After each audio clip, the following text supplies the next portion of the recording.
नमस्कार। इस बार मकर संक्रांति कब पड़ रही है, सभी को कुछ ना कुछ लग रहा होगा, तो मैं बता दूं, मकर संक्रांति इस बार 14 तारीख को पड़ रही है। सुबह 8:08 पर प्रातः काल यानी कि 14 तारीख को सूर्य देव मकर राशि में आ जाएंगे। इस 2:30 बजे तक का ये शुभ मुहूर्त रहेगा पुण्य काल का। आप स्नान दान जो आप भी कर रहे हैं उसका जो 2:30 बजे तक का समय है उसमें आप कर सकते हैं। अब यहाँ पर एक चीज मैं बता दूं, जब आप घर में स्नान कर रहे हो तो थोड़ा सा काला तिल डालकर स्नान करिएगा।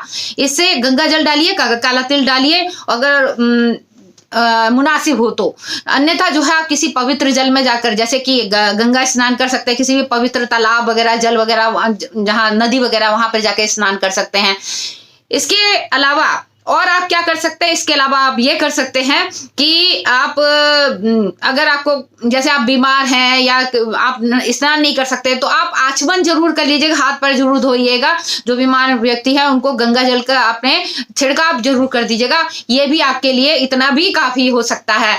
अब यहाँ पिता पुत्र के घर में आया है, तो यहाँ पर एक राशि को छोड़कर यानी कि धनु राशि को छोड़कर सूर्यदेव मकर राशि में आया। सूर्यदेव यानी कि खर मास का यहाँ पर हम कह सकते हैं, खर मास जो है खत्म हो जाएगा, शुभ कार्य प्रारंभ हो जाएंगे। जैसे कि मुंडन हो गया, नए घर में आप जाना चाहते हैं तो नया घर खरीद सकते हैं, और कोई भी आप उपनयन या संस्कार वगैरह कर रहे हैं तो उसके लिए आज का दिन यानी कि मकर संक्रांति का दिन बहुत ज्यादा शुभ है, ये मान के चलिए। क्योंकि मकर संक्रांति का दिन एक ऐसा होता है, मंगलकारी और शुभ दिन होता है।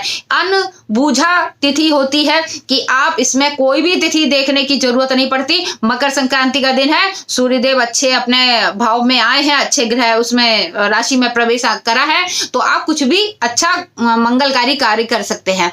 यानी अंधकार से उजाले की तरफ आना, ये सूर्यदेव का जो उत्तरायण होना ये दिखाता है कि दक्षिण दिशा से उत्तर दिशा की तरफ सूर्यदेव का आना ये अच्छे मंगलकारी कार्य के लिए खुल जाता है। अब हम यहाँ आपको बताते हैं कि जब आप दान पुण्य करते हो तो इसका विशेष ख्याल रखना चाहिए। आप दान पुण्य करते समय इस बात का जरूर ध्यान रखना चाहिए कि जब आप स्नान करके हटते हैं उसके बाद आपने नहाने के बाद आप जो है जो भी आपने दान का सामान निकाला, जैसे कि चावल हो गया, चावल चंद्रमा का प्रतीक हो गया, उड़द की दाल शनि का प्रतीक हो गया, मूंग की दाल बुध का प्रतीक हो गया, मटर बुध का प्रतीक हो गया, देसी घी ये शुक्र और सूर्य का प्रतीक हो गया, गुड़ ये सूर्य का प्रतीक हो गया। नमक जरूर रखिएगा, बिना नमक के कोई भी आपका जो कह सकते हैं जो दान किया है खिचड़ी का वो आपका प्रभाव नहीं होता। हो सके तो खड़ा नमक रखें तो बहुत अच्छी बात है, अन्यथा पिसा हुआ नमक डाल सकते हैं। हल्दी ये जो है आपके गुरु का प्रतीक होता है। तेल का आप तेल दान करिए, तेल जो है शनि का प्रतीक हो गया, तिल के तेल का दान कर सकते हैं, सरसों के तेल का दान कर सकते हैं। और इसके अलावा जैसे मैंने बोला है कि और क्या तिल की, जैसे कि काला तिल और सफेद तिल, इससे निर्मित जो जैसे कि गजक हो गया या आप मूंगफली की जो होती है मिठाई होती है, मूंगफली और गुड़ की जो पट्टियां होती हैं, गजक होती है, वो भी आप दान कर सकते हैं। तो ये सारी चीजें जो है जो आप दान को निकाल रहे हैं, निकालने के बाद आपने गंगा जल लीजिए हाथ में, आचमन उसमें सिक्का रखिए, जो भी दक्षिणा रखना है, अपना गोत्र लीजिए, गोत्र का नाम लीजिए, अपना नाम लीजिए, अपने पूरे परिवार की तरफ से अपने पितरों के नाम का जो दान कर रहे हैं 3 बार आचमन करके उसको दान के सामान को निकाल दीजिए। अब इसके बाद घर में खिचड़ी बनेगी, उसका आपने सभी लोगों ने सेवन करना है। एक चीज और मैं बता दूं, दान में आलू जरूर रखिएगा। आलू का कहा जाता है, आलू जो है शुक्र का प्रतीक है। गुरुवार के दिन यानी कि गुरुवार के दिन जो मकर संक्रांति पड़ रही है वो अपने आप में ही शुभ है, तो यहाँ पर आप एक तो आलू का दान जरूर करिएगा। और गुरुवार की बात आ गई है तो यहाँ ब्राह्मणों को और भी ज्यादा मान सम्मान दीजिएगा। ब्राह्मणों को आपने दान करना है, जरूरतमंद को भी आपने दान करना है। अपने बड़े यानी गुरु की बात आ जाती है तो दादा दादी पिता ये सारे लोग आ जाते हैं। सूर्य की बात आ जाती है तब पिता की बात आ जाती है। तो इसीलिए आप पितरों के नाम का दान पुण्य करने के साथ साथ अपने घर के माता पिता दादा दादी सभी का आशीर्वाद आपको लेना है और उनको गर्म वस्त्र देना है।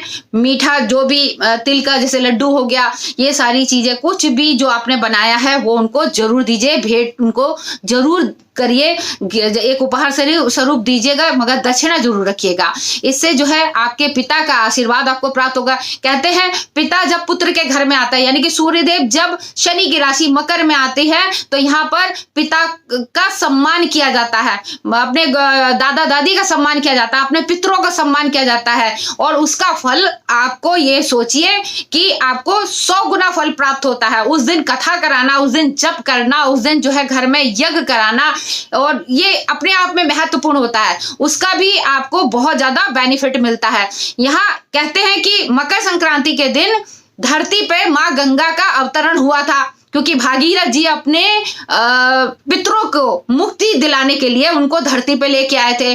उसी तरीके से भीष्म पितामह ने अपनी इच्छा मृत्यु अनुसार मकर संक्रांति का दिन चुना, जिस दिन अपनी देह त्यागी थी। तो इसका और भी ज्यादा महत्व बढ़ जाता है। इस दिन लोग पतंगे उड़ाते हैं और फिर एक दूसरे को उपहार स्वरूप कुछ ना कुछ देते हैं। तो ये सारी चीजें मैं आपको बता रही हूँ, जिसको आप अगर आप करते हो तो यकीनन मकर संक्रांति आपके लिए शुभकारी और मंगलकारी हो जाती है।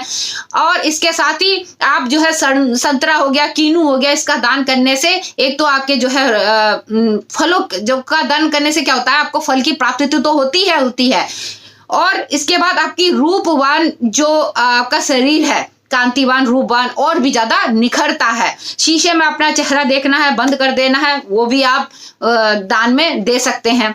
तो ये 2 चीजें खास जरूर ध्यान रखिएगा, संतरा, कीनू और ये शीशा, ये जरूर दान करिएगा।